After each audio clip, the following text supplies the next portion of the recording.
get right into it. Now, in reading this report from the World Economic Forum last week, one thing that really stood out to me was actually the geopolitical piece to this and the supply chain piece to this. I think, AI and emerging technology is very buzzy. We're certainly spending a lot of time, as we rightly should, this week at Davos, talking about artificial intelligence. But these other factors that might feel a little bit less scintillating are actually incredibly important in the context of cybersecurity. Ministers, I'd love to start with you. Maybe Gobind will start with you and then move on. Just to hear a little bit about, the idea of geopolitical instability creating greater cybersecurity risk for organizations and government, sort of how have you seen that evolve and play out? And then specifically, to your countries, when we're talking about Malaysia and we're talking about Spain, sort of tell us a little bit about the steps that you're taking to foster digital trust, right, to really bolster cyber resilience. Thank you very much. I think we have to acknowledge the fact that technology is moving very quickly, and there's a push on part of most governments to ensure that all its people adapt and adopt to what's new. And subsequently, we see an increase in the number of people that are using devices, and this in itself underscores the importance of us looking at how it is we can ensure that the devices that they use are secure and that they are all aware of the risks involved, especially in particular the cybersecurity risks. So from a country perspective, I think we need to start thinking about how it is we can ensure that we as government are able to take this message out whilst we try and encourage people to use platforms to go digital. We also have to tell them that the platforms that they use are safe. We now have to build that trust in them. It ultimately comes back to stability and trust. If there is trust, then you will see greater levels of adoption, and I think that is what we're trying to achieve as we go along, not just in our local jurisdictions, but also working with partners regionally and subsequently looking at things from a broader perspective globally. So in Malaysia, we have taken active steps to bring in legislation. So while we speak about policy, while we say that we acknowledge the fact that there's a need for us to boost cybersecurity measures, there's a lot of conversations that are ongoing. There's a lot of policy discussions as well. But in Malaysia, we've taken it a step further. What we've done is in March last year, we have tabled a cybersecurity bill in Parliament. It's now the Cybersecurity Act, and that is a bill, legislation that specifically requires the National Critical Information Infrastructure to ensure that they have cybersecurity measures and standards in place in their agencies, in the organizations.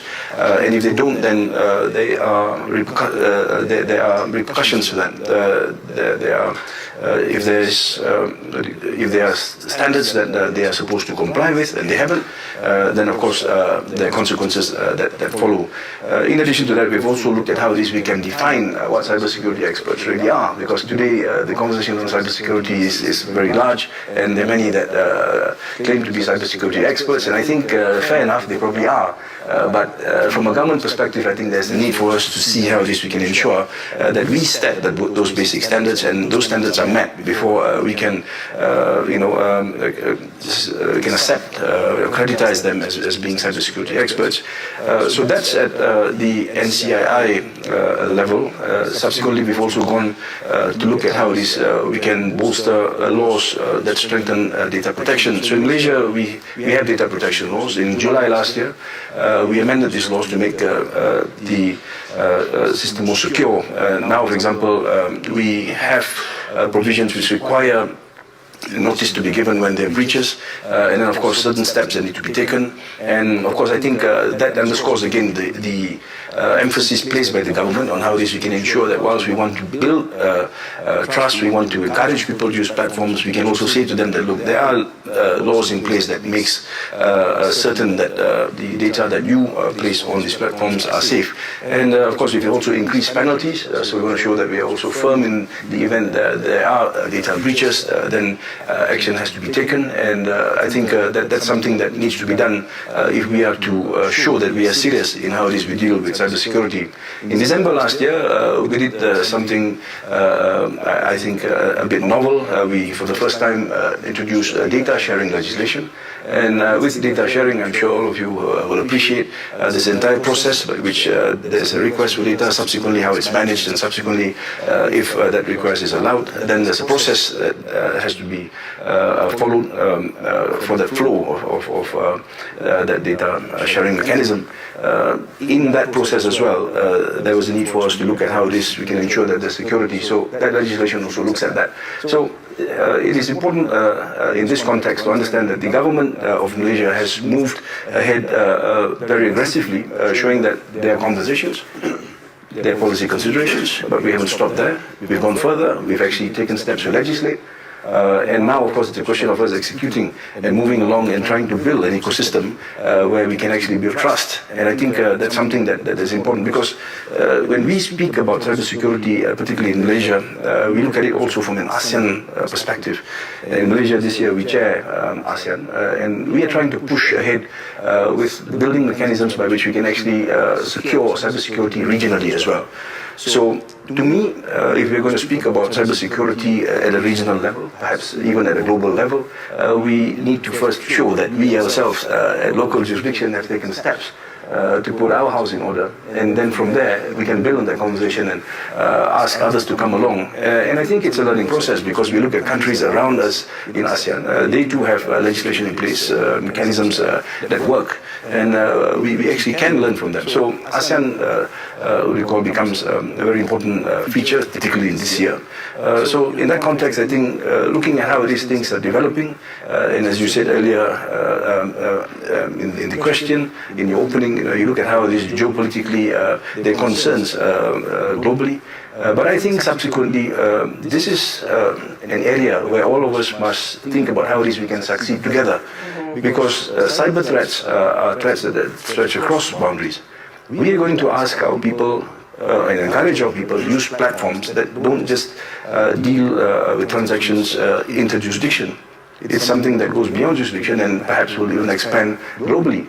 So in this context, I think it's to our best interest that there's a conversation about how it is there are problems in different countries, what best practices are being applied in those countries, and for us to look and see how it is we can adopt, and perhaps also use and scale that strategies adopted by other countries in strengthening our ecosystem. But all in all, I think, as I said earlier, it's important to underscore the fact that the government has taken aggressive steps. We want to build this ecosystem that emphasizes and builds trust in people, and ultimately, I think if we can do that, and we can show that this is a serious process that has to take place, and we're doing it quickly, then I think you're going to see people come along with us, and ultimately, when they see the strength in what this provides, particularly in this new world of technology, and technology that's emerging, I think those are the first steps that need to be taken, and subsequently we need to scale therefrom. Yes, and really interesting, and sort of to distill, and maybe a theme that we'll come back to as we continue to talk. Really, it's sort of it's regulation, it's accountability in service of trust, starting at a local level before sort of broadening your horizons to think globally or even regionally. That's really, really interesting. I think at the end of the day, when you look at cybersecurity, we're looking at a whole spectrum of different instances. You're going to encourage people to use devices. You're going to start with the man on the street who's working on his handphone right out of an eatery. Then you're going to look at small businesses, you're going to look at larger businesses, industries, you're going to look at government. So it spreads across a spectrum. And I think what's important for us to understand is that these different groups have different challenges. Exactly. They have different needs. So I think we have to come back to basics. I completely agree. Awareness is key, knowledge is key, but the way in which we deal with things, I think has to be looked at from the perspective of the sector itself. What do they need? How do you empower?